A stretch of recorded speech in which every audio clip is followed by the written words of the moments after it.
Hello friends, welcome to .NET Programming tutorial. In this part we will learn to check username is exist in database table or not with help of Ajax. So let's start with tutorial. So this is my username text box. Let's write username here. So you can see that Sam is already exist. It means that this username is not available in database table. Let's write another username. Samir is available to use. It means that this username is not available in our database table. So to implement this functionality, we have to create the store procedure first. So let's flip to Visual Studio. So this is my store procedure and I will explain you how it works. And this is my table from which I am going to fetch the record. So you can see that I have declared one parameter username here. So with help of this parameter I will fetch the record from the table here. So this is my user agent table, and you can see that I have declared one variable count here, and this is my select statement which going to return the count on the basis of the username. And you can see that I have assigned the result of this SQL statement from to this count variable. So you can see that if count is greater than 0, so I will return 1, otherwise I will return 0 here. Suppose that I have passed a username which is already exist in this table, so it definitely return the count which is greater than 0, and if the count is greater than 0, then it will return 1, otherwise it will return 0. So let's copy any username from this table. Now we have to paste this username in single quote. Now you have to select. Now click on execute. So you can see that it returns 1 because this SQL statement returning the count greater than 0. That's why it returning the 0. Let's write another name here. Now you have to again select, then click on execute. So you can see that it returning the 0 because this SQL statement returning the 0 value here. So that's why it returning the 0 here. Now flip to Visual Studio. We have to add one web service here. Click on add, then add new item.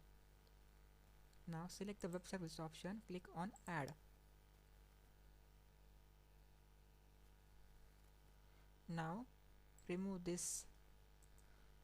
Now we have to rename this function here. Mention its return type as a void here, and give some meaningful name to this function here. You can also copy this name also. Copy this and paste here. Now remove this line. Now we are going to call this web service from script here, so we have to uncomment this line. Now include some necessary namespace here.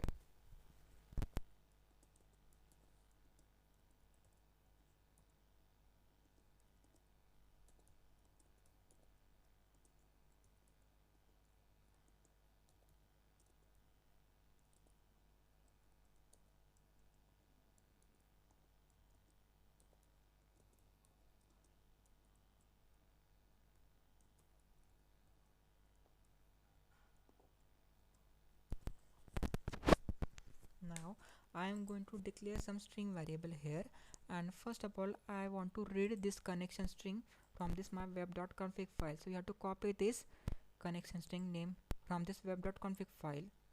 Now declare string variable. Now I am going to write the code which going to read the connection string from this web.config file.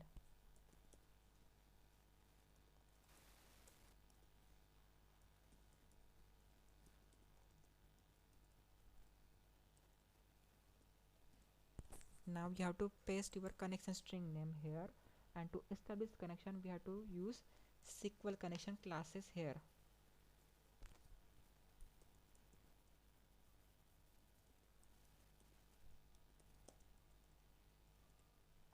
Now pass this string variable here.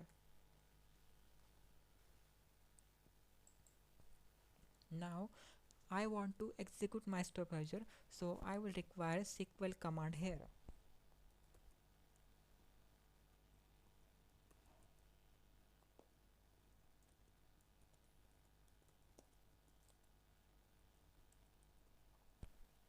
Now we need to pass our store procedure name here, so you copy this store procedure name and you have to paste here.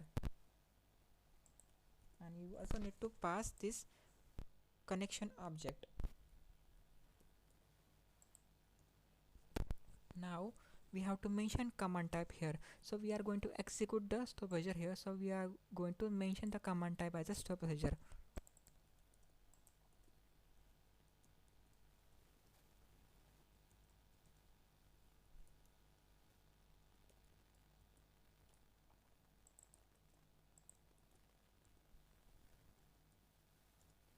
Now this store procedure expecting some parameter here. This parameter nothing but this is username, so you have to copy this username and you have to provide the value to this store procedure here.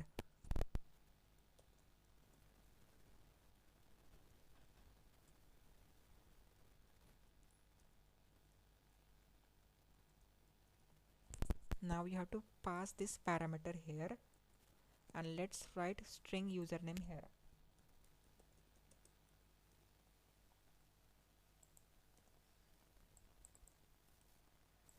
Now paste here. Now we have to open the connection here.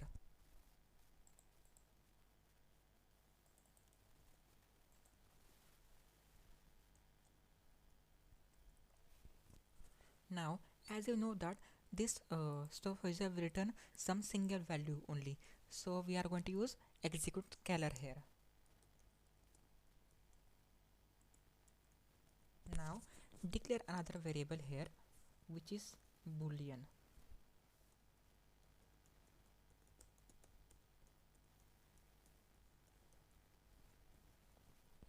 Now we are going to assign this result to this boolean variable.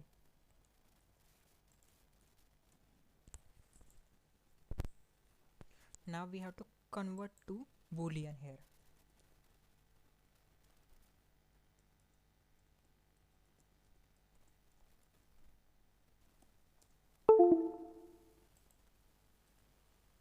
Now after that we want to add one class file here. I will explain you why it's need. Now give some meaningful name to this class file.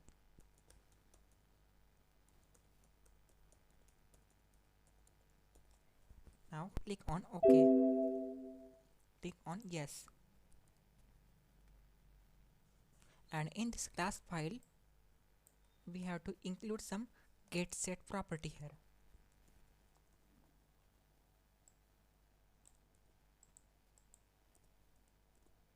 In this class file we are going to include username and username exist getSet property.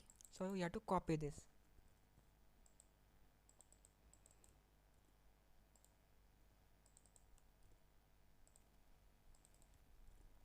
Its data type is string and its data type is boolean here.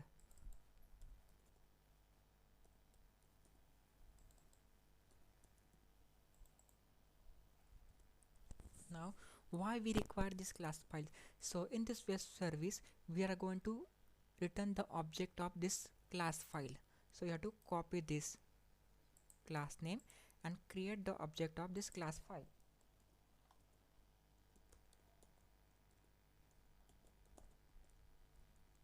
Now we need to access this getSet property by using the object of this class.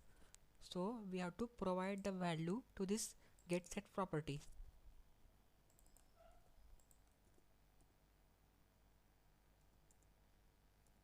Now copy this username and pass.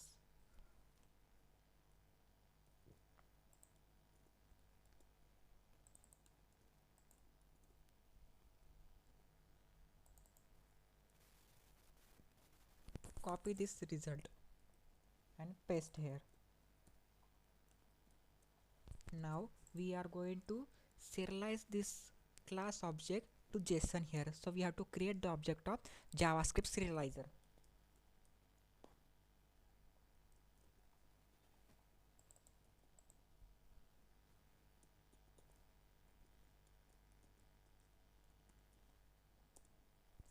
Now copy this object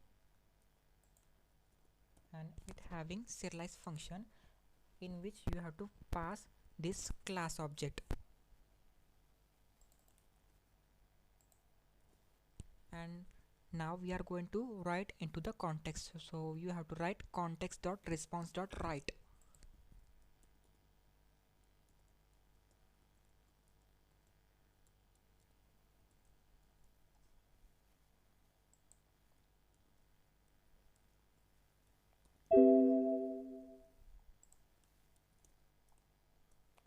Now we have to test our web service, so we have to build first.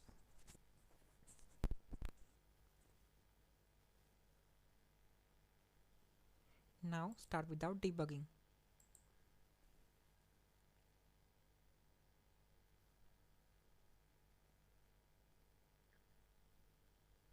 So you can see that this is my web service name, so you have to click here and pass name here. You have to click on invoke. You can see that it returns some JSON, username equal to Sam and username exist equal to true, because this record is exist in database table. Now we have to call this web service by using Ajax. So we have to write some jQuery, and first of all you have to design the page. I have already designed the page to save the time. So we can see that I have dropped the label here. This is text box and this is my label to display the message here. So go to source. So you can see that I have already written the jQuery here. So I will explain you what is its use. So you can see that I have dropped this JS file. This is the CDN. You can got it from Google. So I will explain you one by one what is the purpose of this jQuery here.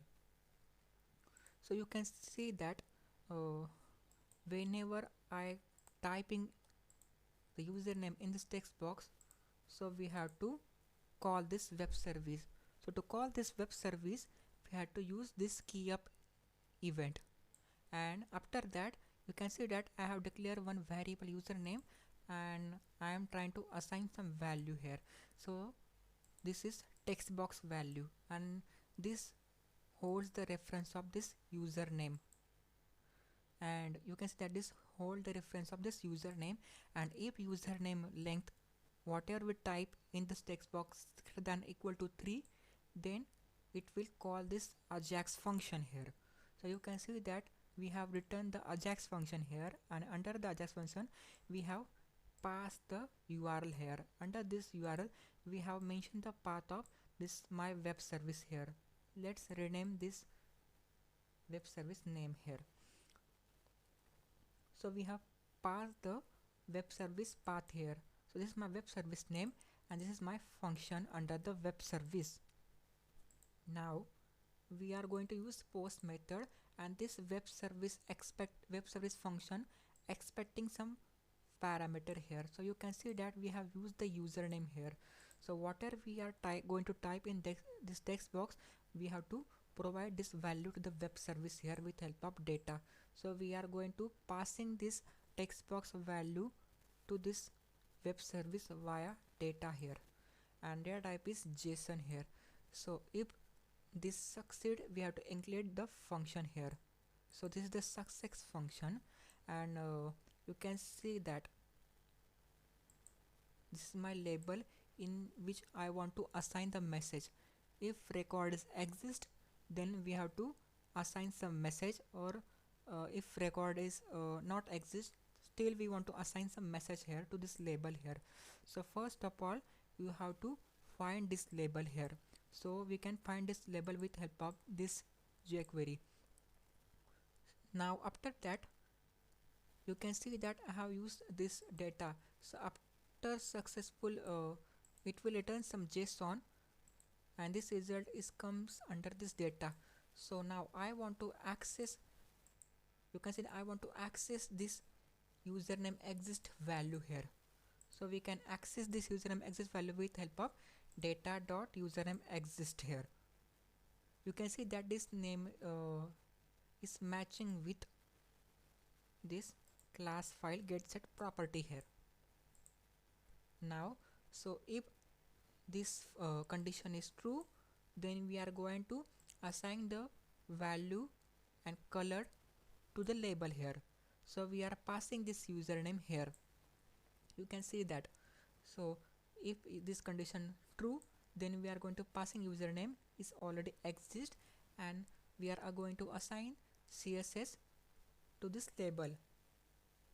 If this condition is false, this condition is false when username is not available in database table, so it will go to the this else block, and we are again passing this username and this available to use string here, and we are going to assign some color here, green color, and if there is error, then it will go to error function, and we are going to alert this error function via alert. We can see that we are alerting with help of the JavaScript pop-up here. So this is how we can use this jQuery here. So go to the Google Chrome here, then again we are typing here, you have to inspect. So we are going to debug this jQuery here. Go to source here,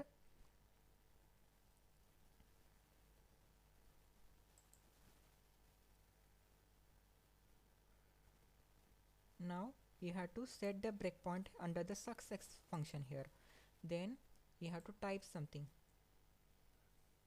You can see that my debugger directly appear here. So let's see what this data contain here.